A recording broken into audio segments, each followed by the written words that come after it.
Alrighty, so in this video I'm going to show you guys how we can go through and make some basic edits to our photos here.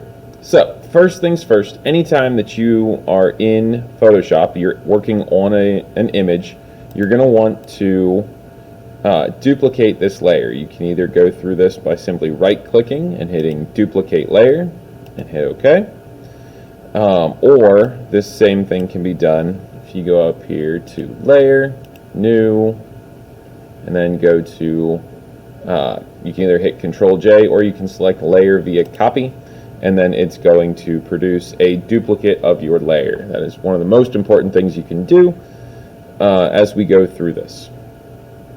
Once we have that, we can go through and we can make some changes. So for example, I can use the spot healing brush here. And maybe I wanted to remove these clouds out here. I can do that with a couple of simple quick clicks.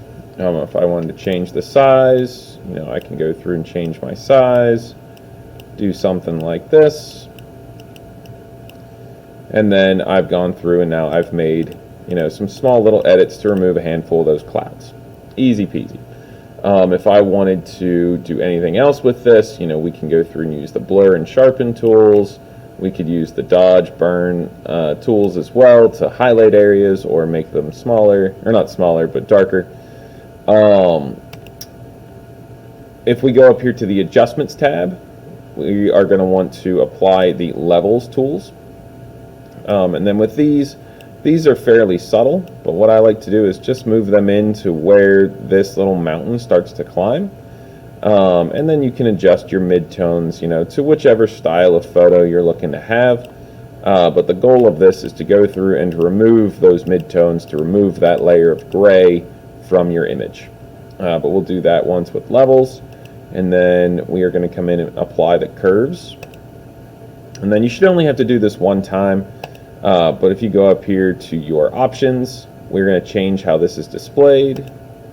Just like this, and then you want to go through and select pigment/ink and then just hit OK. What that's going to do is just change how this is displayed a little bit, so that way we can just take and set this to 95, set this to about 5%, 5 to 10 is what you're going to want. And then it is subtle, but you can see that I am removing more of that gray, especially you can see it in the sky. It's becoming more blue versus it being that flat gray color.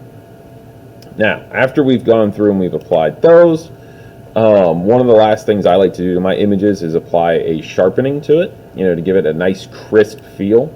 So if you come up here to the top and select filter, then you can come down to sharpen, and then I just recommend for right now using the smart sharpen option. It is pretty great at what it does. I would leave it set to default just for right now so we can see what it does, but as you check this box on and off, you will notice in throughout here all of these little details that suddenly become a lot more crisp, but they're no longer blurry. I think this is a little too sharp, it's a little too much, so what I'm going to do is I'm going to bring this down to about, I don't know, 155. That seems a lot more subtle, it's a lot less powerful in terms of the sharpness, so I'm going to go ahead and hit OK.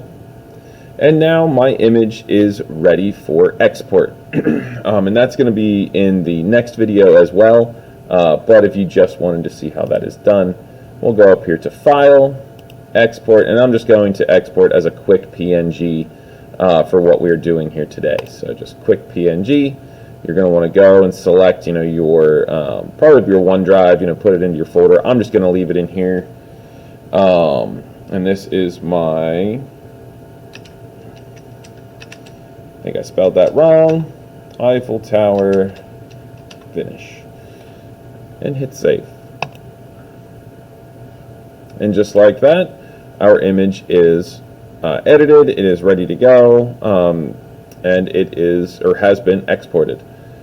Alright, I will see you all in the next one.